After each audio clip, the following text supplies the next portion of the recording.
സെയിൽസിൻ്റെ format അറിയോ? You have to get attention of your customer. ശ്രദ്ധ പിടിച്ച് പറ്റണം. ശ്രദ്ധ, ഇതാണ് ഫസ്റ്റിലെ വേണ്ട. എന്ത് പറ്റണം?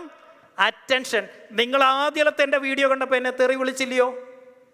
അന്ന് ഏതടാ ഇവൻ, എന്ത് ഭയങ്കര ജാട, ഇവനെന്തൊക്കെയാ ഈ പറയുന്നത്? നാറിയുന്നു. കസ്റ്റമറെ കാലനെന്ന് വിളിച്ച ആദ്യത്തെ ട്രെയിനർ ഞാനാണ് ഈ ലോകത്ത്. എല്ലാ കസ്റ്റമറെ അല്ല, സാധനം മേടിച്ചിട്ട് പൈസ തരാത്ത കസ്റ്റമർ രാജാവാണെന്ന് പറയാൻ പറ്റുമോ സാറേ? പരനാറി. അങ്ങനെ തന്നെ വിളിക്കണോ അവനെ? ആണോ? ചിലയിടത്തൊക്കെ എഴുതി വച്ചിട്ടുണ്ട് കസ്റ്റമർ ഈസ് ദ കിങ്. ആണോ? പൂട്ടിപ്പോയിട്ടുള്ള ബിസിനസ് ഉള്ളവരോട് ചോദിച്ചാൽ മതി, അപ്പോൾ അറിയാം കസ്റ്റമർ കിങ് ആണോ കാലനാണോ. പറ. ഇവിടെ കാശ് തരുന്ന കസ്റ്റമർ അവൻ രാജാവ്, കാശ് തരാത്തവൻ പരനാറി. അങ്ങനെ തന്നെ വിളിക്കണം, എഴുതി വെക്കണം. കാശ് തന്നില്ലെങ്കിൽ നീ വെറും നാറി. കൗണ്ടറിൻ്റെ അവിടെ എഴുതി വെക്കണം. അല്ലാതെ ദൈവമാണെന്നും പറഞ്ഞ ദൈവത്തെ പൂജിച്ചിട്ട് എന്തോ കിട്ടി? എന്ത് കിട്ടി? ഒരു കോപ്പും കിട്ടത്തില്ല.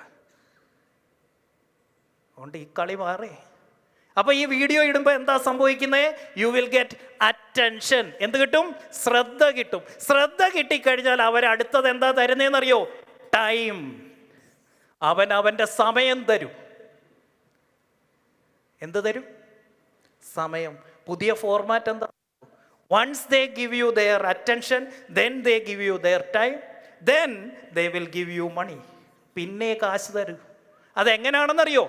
1 hour വീഡിയോ അല്ലെങ്കിൽ ടൈം ഈക്വൽസ് $1000 അല്ലെങ്കിൽ 1,00,000 രൂപ.